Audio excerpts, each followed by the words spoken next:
नमस्कार। दूरदर्शन हिमाचल के कृषि आधारित कार्यक्रम कृषि दर्शन में आप सभी का स्वागत है। दर्शकों, रेबीज एक ऐसी घातक बीमारी है जो समय के साथ लगातार बढ़ती जा रही है। वहीं दूसरी ओर पशु और पशुपालन हमारे समाज में हमेशा से ही एक अहम हिस्सा रहे हैं। ऐसे में पशु कल्याण और मानव सुरक्षा के बीच संतुलन बनाए रखना बहुत ज़रूरी है।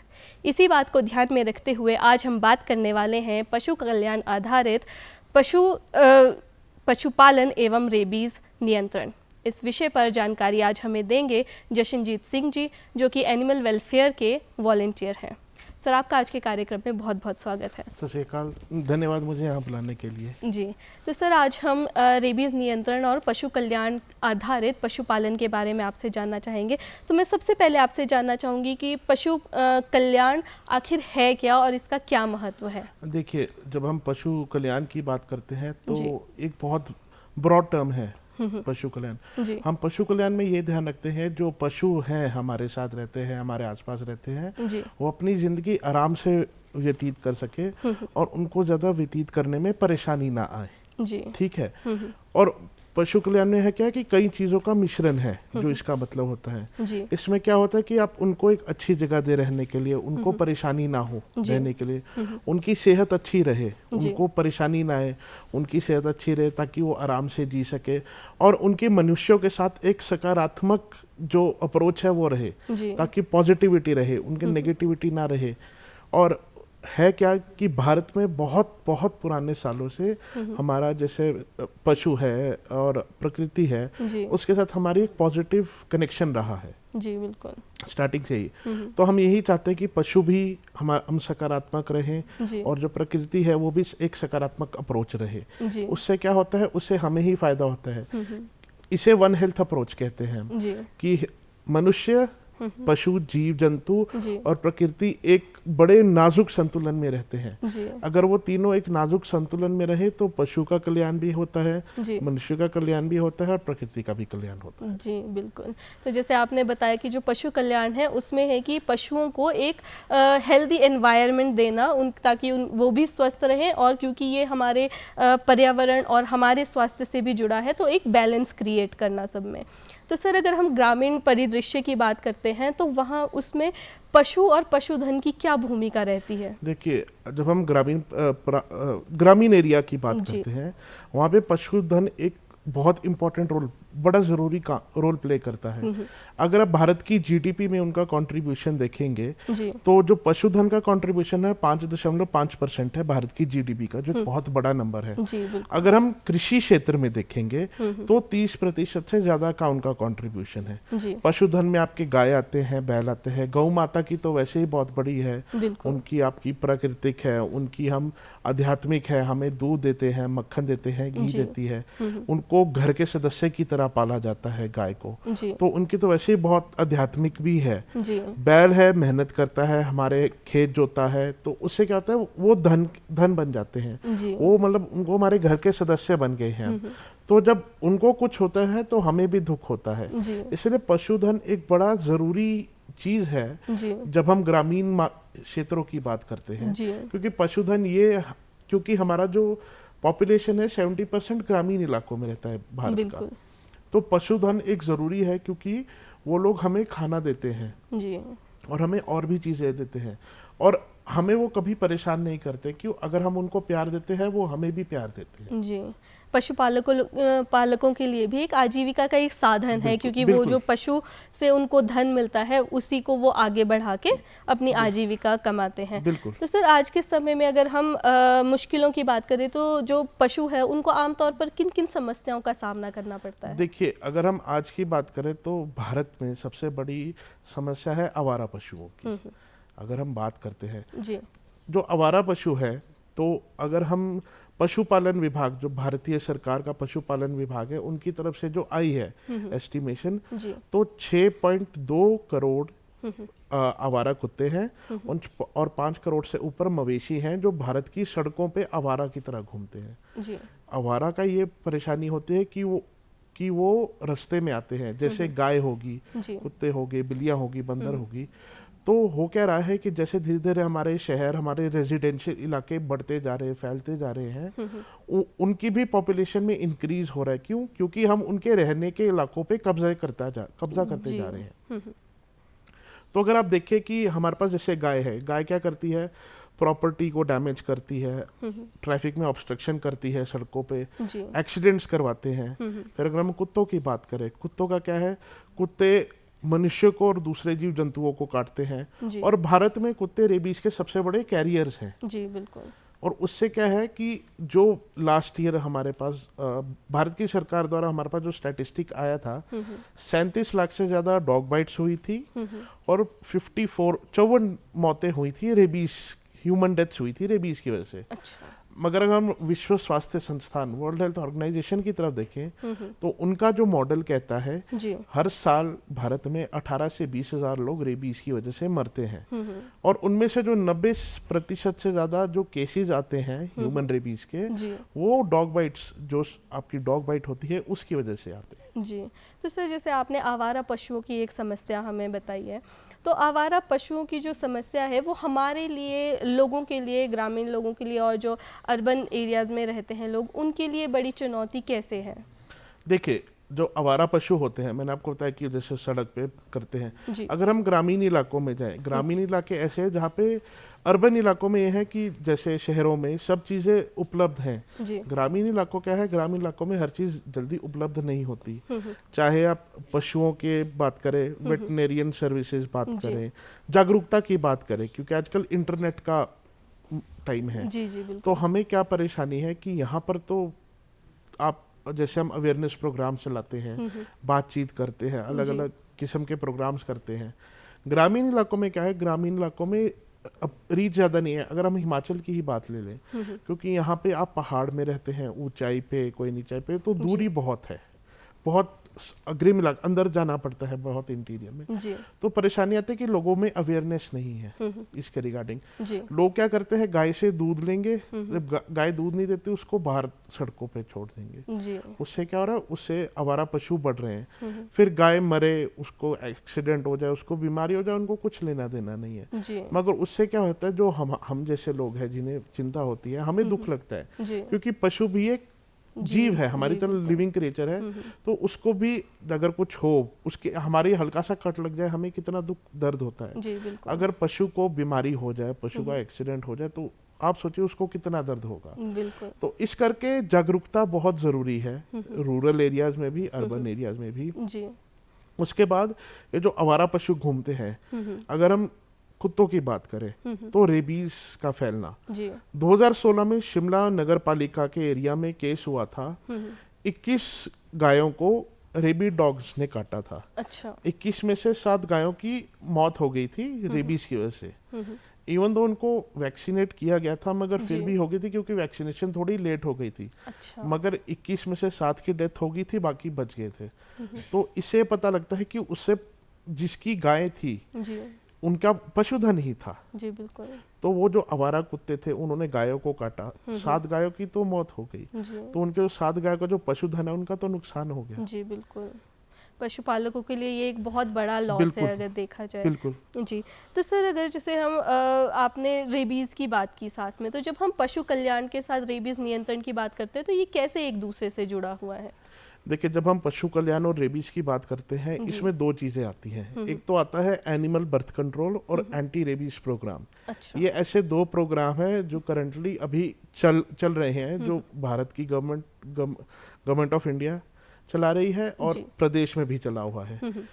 एबीसी क्या है? एबीसी का मतलब है एनिमल बर्थ कंट्रोल। 2022 में इसको दोबारा रिवाइज किया गया है, एनिमल बर्थ कंट्रोल को। तो उसके अकॉर्डिंग क्या है कि हमारे 3 रूल्स हैं: अवेयरनेस फैलाना, एजुकेट करना, वैक्सीनेट करना और स्टरलाइजेशन करना। ऐसे हम डॉग्स की पॉपुलेशन को कंट्रोल, जो स्ट्रे डॉग्स हैं की पॉपुलेशन को कंट्रोल कर सकते हैं। आपने जैसे देखा होगा भी रिसेंटली बहुत डॉग बाइट्स के केसेस आने लग गए हैं। तो उसके लिए एजुकेट, वैक्सीनेट एंड स्टरलाइज, ये बहुत जरूरी है। एजुकेट का मतलब हम सोसाइटी में जाके बच्चों को, कम्युनिटीज को एजुकेट करें इसके बारे में। फिर वैक्सीनेट डॉग्स को रेबीज वैक्सीनेशन लगानी बहुत नेसेसरी है। जी उससे क्या है कि अगर आपको बाय चांस डॉग काट भी लेता है तो आपको पता है कि उसको रेबीज वैक्सीन लगी है, तो आपके अंदर वो डर, वो जो एक साइकोलॉजिकल डर है ना, वो कम हो जाता है। जी तीसरा होता है स्टरलाइज करना डॉग्स को। स्टरलाइजेशन से क्या है, डॉग्स के बर्थ रेट में कमी आ कमी जाएगी। आ जाएगी। जी उससे क्या होगा, हमारा ह्यूमन एनिमल कन्फ्लिक्ट कम होने लग जाएगा धीरे धीरे, क्योंकि अगर डॉग्स की पॉपुलेशन नहीं बढ़ रही है उस जी। स्पेसिफिक एरिया में, तो हमारा उनसे कन्फ्लिक्ट बढ़ना भी कम हो जाएगा। जी बिल्कुल। तो सर, आपने ह्यूमन एनिमल कॉन्फ्लिक्ट की बात की, तो मैं आपसे इसी बारे में जानना चाहूँगी कि ये ह्यूमन एनिमल कॉन्फ्लिक्ट आखिर है क्या है और इसका क्या प्रभाव लोगों में या फिर उन सोसाइटी पर पड़ता है? देखिए, ह्यूमन एनिमल कन्फ्लिक्ट का मतलब हम जैसे हम लोग हैं, हमारा रहता है कि हम पर्यावरण के साथ मिलजुल के रहते हैं, जीव जंतु पर्यावरण। जी ह्यूमन एनिमल कन्फ्लिक्ट में क्या होता है, जैसे हमारी ये पॉपुलेशन बढ़ गई, ह्यूमन पॉपुलेशन बहुत बढ़ गई है, तो उसमें क्या होता है कि एनिमल पॉपुलेशन हम एक्सपैंड करते हैं, हम दूसरी जगह पे कब्जा करते हैं, जी तो वहाँ जो एनिमल्स रहते हैं हमने उनकी रहने की जगह पे एक तरह से कब्जा कर लिया है। जी तो हमारा उनके साथ कन्फ्लिक्ट बढ़ गया। क्यों? क्योंकि वो उस एरिया में रहते थे जहाँ हम रहते हैं, हम उनसे डरते हैं, वो लोग हमसे डरते हैं, जी तो हम उस डर के चक्कर में उन पे पत्थर मारेंगे, उनको गाड़ी से मारेंगे, जी उनको डराएंगे, धमकाएंगे, डंडों से मारेंगे। तो कहता है जो जानवर होता है ना, वो जब ऐसे डर जाता है ना, तो फिर वो कॉर्नर हो जाता है, तो उसके पास कि फिर जानवर आपको खाने को पड़ेगा। जी कुत्तों के मामले वो में ये डिफेंसिव होता हो है। जाएंगे। जी रिसेंटली ह्यूमन एनिमल कन्फ्लिक्ट में बहुत ज़्यादा इंक्रीज हो गया है। तभी पिछले मैंने जैसे बताया कि भारत 37 लाख से ज़्यादा डॉग बाइट के केसेस आए हैं इंडिया में। वो इसी रीजन से है कि ह्यूमन एनिमल कन्फ्लिक्ट में इंक्रीज हुआ है। जी और वो इंक्रीज क्यों है? सबसे पहला, हमारे में एज अ सोसाइटी अवेयरनेस बिल्कुल नहीं है कि हम एनिमल्स का बिहेवियर नहीं जानते कि एनिमल्स बिहेव कैसे करते हैं। हम उनका बिहेवियर पहचानते नहीं है कि अगर ये डरा हुआ है, उसकी लातों के बीच, जब अगर डॉग डरता है तो उसकी पूंछ उसकी लातों के बीच चल जाती है और वो झुक के चलता है। जी हम उसका वो बिहेवियर समझते नहीं क्योंकि हमारे में अवेयरनेस नहीं है। दूसरा हो गया जो हमारे रूल्स हैं।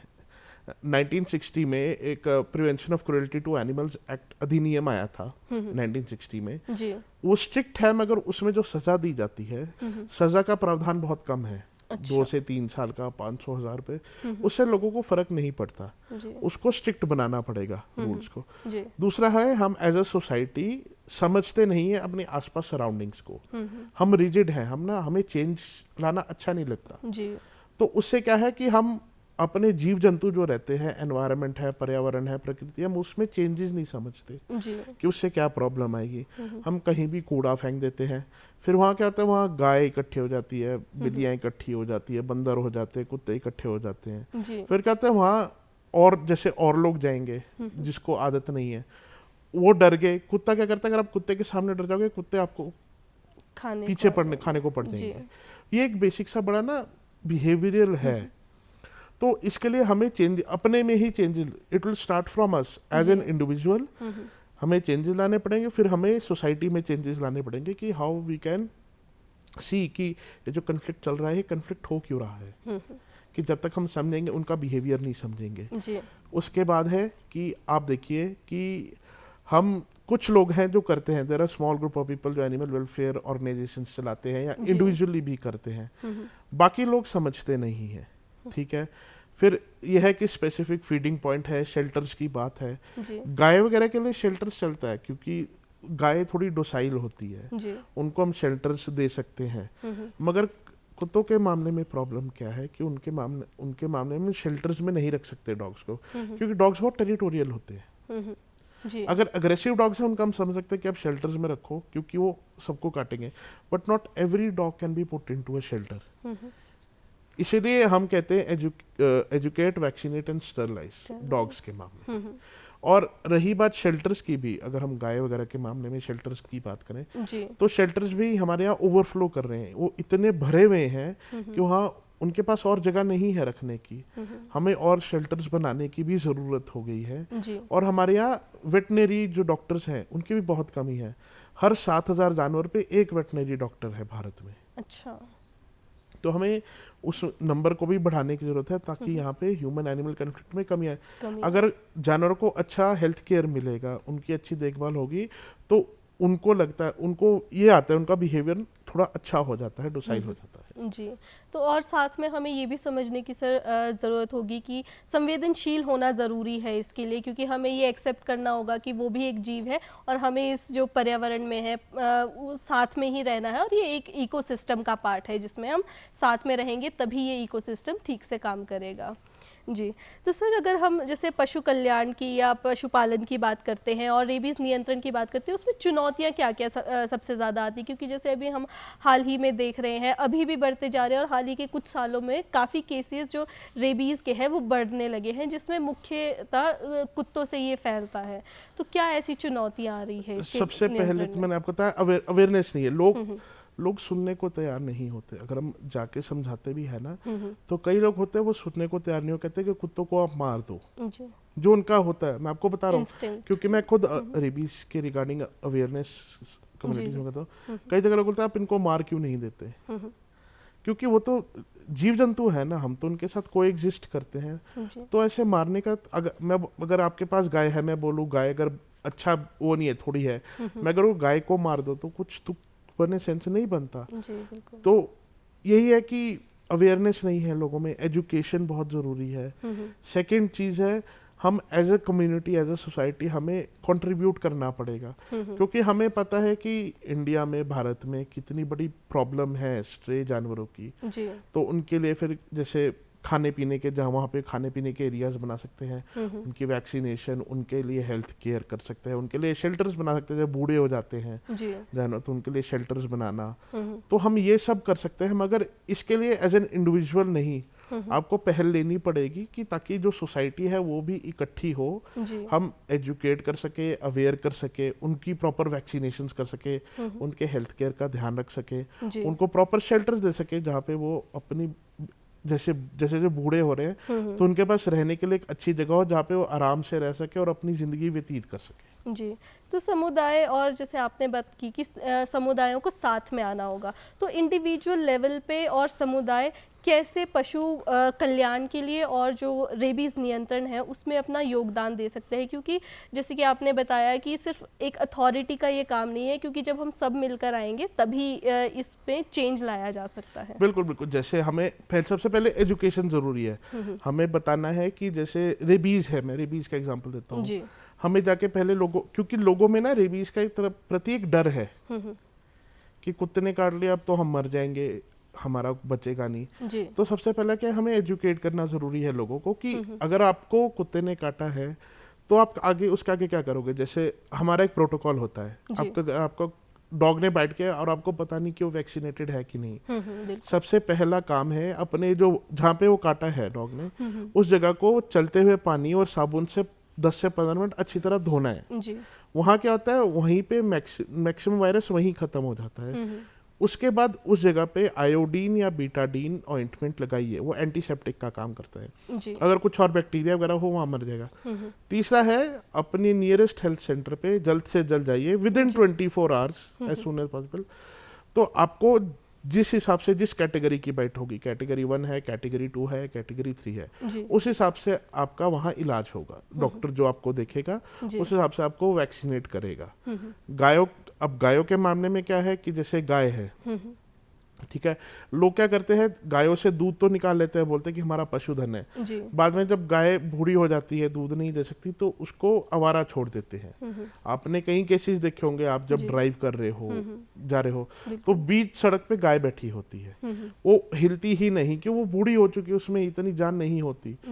तो हमें क्या करना है कि हमें ऐसे शेल्टर्स बनाने हैं, ग्रह बनाने हैं, जहाँ पे ऐसे जो बूढ़े हो चुके जानवर है, जो लोग ध्यान नहीं रख सकते, वो उन शेल्टर्स में वहाँ छोड़ जाए और पैसे भी दे के जाए ताकि वो शेल्टर चल सके, वहाँ गायों का ध्यान रखा जा सके।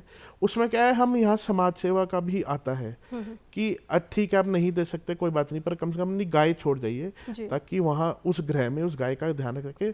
हम एज इंडिविजुअल सोसाइटी वहाँ पे पैसा डोनेट कर सकते हैं ताकि उस गाय का ध्यान रखा जा सके, उसकी ट्रीटमेंट हो सके और उसका जो बचा हुआ जीवन है वो बड़ी शांति से व्यतीत हो। जी, तो सर जैसे हम ग्रामीण जीवन की अगर बात करें, क्योंकि गाय है, जो पशु है, वो ग्रामीण इलाकों में, क्षेत्रों में ज़्यादा रखी जाती हैं, तो जो पशुपालक है वो किस तरह से अपने पशुओं का, जैसे गाय, बकरी, मुर्गियों को कुछ लोग पालते हैं, तो वो कैसे ध्यान रखे और अगर कोई ऐसा केस आ जाए तो इमीडिएट एक्शन उनका क्या रहना चाहिए अपने पशुओं के लिए? देखिए, गवर्नमेंट ऑफ इंडिया के जो पर्सनल है उनको तो पहले जैसे मैंने बोला कि उनकी अवेयरनेस जरूरी है। जी। हर जीव जंतु के अलग सिम्टम्स होते हैं। अगर उनको कोई बीमारी हो, ठीक है, उनको कोई प्रॉब्लम हो तो उसके सिम्टम्स होते हैं। जी। तो जो पशुपालक है उनकी अवेयरनेस बहुत जरूरी है कि अगर आपने गाय रखी है, अगर गाय को डिस्टेम्पर हो गया तो उसकी वो क्या है, सिम्टम्स क्या है। अगर गाय को बाई चांस किसी कुत्ते ने काट लिया है, उसको आपको शक है कि वो रेबीज है, तो उसमें क्या प्रोसीजर फॉलो किया जा सकता है। सबसे पहले जागरूकता करनी जरूरी है पशुपालकों की कि गाय के मामले में क्या है, भैंस के मामले में क्या है, बकरियों के मामले में, भेड़ों के मामले में, फिर कई लोग मुर्गियां रखते हैं तो उस मामले में क्या किया जा सकता है। दूसरा, रीच आउट करना, ठीक है, एज ए जैसे हम इंडिविजुअल्स हैं, जैसे ऑर्गेनाइजेशंस हैं, वो उनको रीच आउट कर सकती हैं। और there are certain government of India के प्रोग्राम्स भी हैं जिनके थ्रू दे कैन, उनके पास इंटरनेट, अब तो मोबाइल फोन सबके पास है, एप्लीकेशंस है, वो एसएमएस कर सकते हैं जिनसे उनको जानकारी वगैरह मिलती है। चौथा है, जो हमारा वेटनरी का जो इंफ्रास्ट्रक्चर है वो बहुत वीक है करंटली।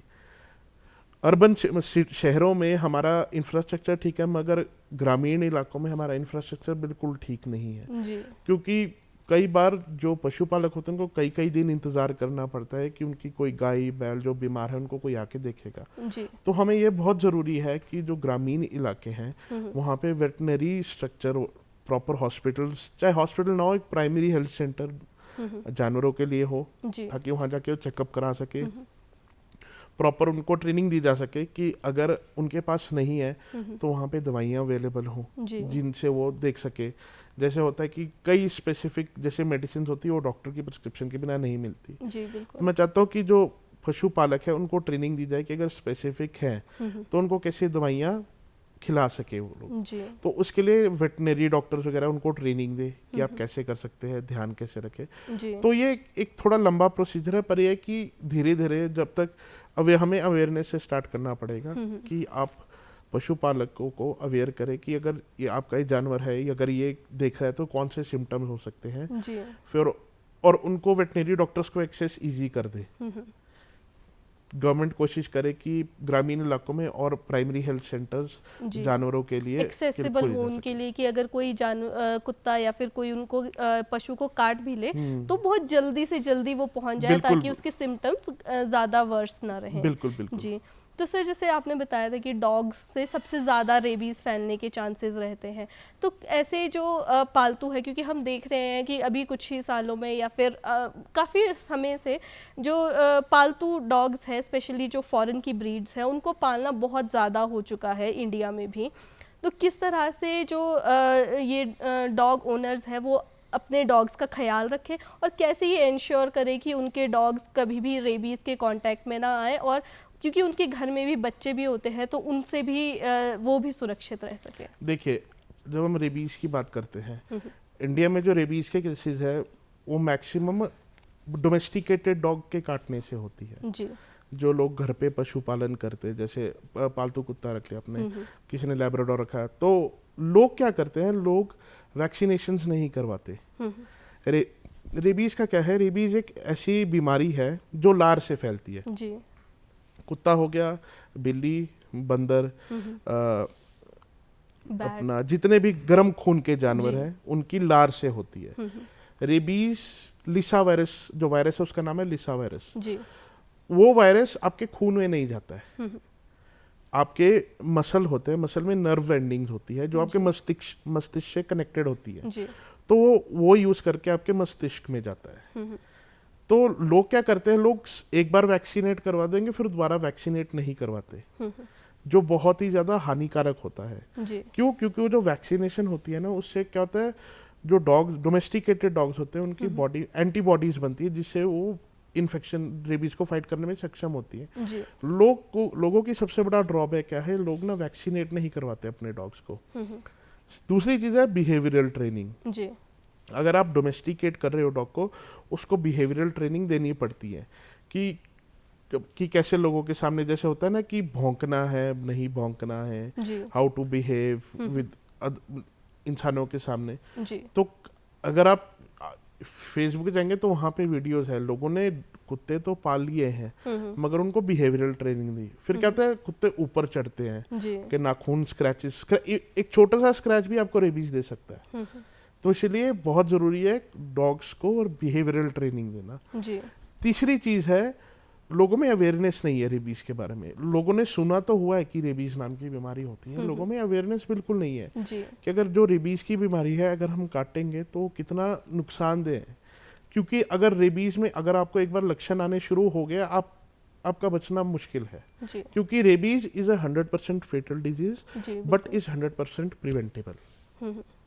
जी, तो सर जैसे आपने बताया कि जो डोमेस्टिकेटेड डॉग्स है उनके थोड़ा सा स्क्रैच लगने से भी मतलब किसी भी डॉग के स्क्रैच लगने से भी रेबीज़ फैल सकता है। तो सबसे ज़्यादा ज़रूरी है कि सिम्टम्स पहचानना, उसके बारे में अवेयर होना और ये स्पेशली ये जानना कि रेबीज़ कितनी घातक बीमारी है और वो कितना दुखद परिणाम दे सकती है हमें। जी, तो सर इसके अलावा जैसे बंदर है, बंदर से भी रेबीज़ बहुत ज़्यादा फैलता है और अगर हम शिमला की बात करते हैं तो शिमला में बहुत ज़्यादा बंदरों की जनसंख्या देखने को मिलती है। तो बंदरों में ये कैसे कंट्रोल किया जाए? कम चांसेस है पर चांसेस है कि उनसे भी रेबीज़ फैल सकता है, तो कैसे उनकी संख्या कम की जाए या फिर उनको वैक्सीनेट किया जाए? देखिए, जब हम बंदरों की बात करते हैं, डॉग्स को पकड़ना इजी होता है। बंदरों के मामले में प्रॉब्लम क्या है, बंदर बहुत एजाइल होते हैं जी। अगर आप उनको पकड़ने जाओगे वो पेड़ों पे चढ़ जाते हैं कहीं दूर, क्योंकि वो एजिलिटी है। तो पीछे स्टरलाइजेशन प्रोग्राम शुरू हुआ था बंदरों का जी। जहाँ तक मुझे आइडिया है 1,36,000 से ऊपर जो बंदर है वो अब तक स्टरलाइज हो चुके हैं जी। जो गवर्नमेंट डेटा है, मैं गवर्नमेंट ऑफ हिमाचल का डेटा बता रहा हूँ। और more than 5 lakh monkeys have been stopped from being born, मतलब 5 लाख से ज़्यादा बंदर पैदा नहीं हुए इस वजह से क्या हुआ कि बंदरों की पॉपुलेशन है जो उनके कॉन्सेंट्रेटेड, जहाँ पे जैसे पेड़ जंगल बहुत है वहाँ आपको बंदर मिलेंगे, क्योंकि सिटी अर्बन एरियाज में पॉपुलेशन कम करने के लिए इन्होंने बंदर पकड़ के जंगलों में छोड़ दिए थे, जिससे मतलब उनके जो पॉपुलेशन है वो थोड़ी कम भी हो रही है और उनको जैसे आपने बताया कि वैक्सीनेट भी किया जा रहा है। स्टरलाइजेशन भी है जी। वैक्सीनेशन तो उनको ही होती ही है, जब स्टरलाइजेशन होती है उनको वैक्सीनेट किया जाता है। पर अगर हम बंदरों के मामले में देखें, बंदरों के मामले में थोड़ा डिफिकल्ट होता है क्योंकि उनको पकड़ना बहुत मुश्किल है, लेकिन वो रिहायशी इलाकों में थोड़े कम ही आते हैं आज। और साथ में बंदरों का क्या है, जैसे हम डॉग्स वैक्सीनेट करते हैं, अब डॉग्स को इजिली हमने जैसे अभी रिसेंटली वैक्सीनेशन ड्राइव की है, मैं ह्यूमन पीपल एनजीओ से हूँ, तो हमने 15 to 29 August in association with animal husbandry department Himachal Pradesh and municipal corporation Shimla and mission rabies, हमने शिमला के 3500 प्लस स्ट्रे डॉग्स को रेबीज वैक्सीन से वैक्सीनेट किया है। सर माफ़ी चाहती हूँ, हमारे पास थोड़ा सा समय का अभाव है तो आपको रोकना चाहूँगी। आप हमारे कार्यक्रम में आए, आपने रेबीज से जुड़ी इतनी महत्वपूर्ण जानकारी हमें और हमारे दर्शकों को दी। तो दर्शकों, आज के कार्यक्रम में केवल इतना ही। हमें यकीन है कि ये रेबीज से जुड़ी जानकारी आपके लिए लाभकारी सिद्ध होगी और आपको समझ में आ गया होगा कि किस तरह से आप सिम्टम्स को पहचान सकते हैं और किस तरह से कोएग्जिस्टेंस में रह सकते हैं। तो आप हम अपने दूरदर्शन के पसंदीदा कार्यक्रमों को विभिन्न social media platform Facebook, Instagram, YouTube और एक्स हैंडल पर देख सकते हैं और हमें वहाँ पे ज़रूर फॉलो करें। तो आज के कार्यक्रम में इतना ही, हमें इजाज़त दीजिए। नमस्कार।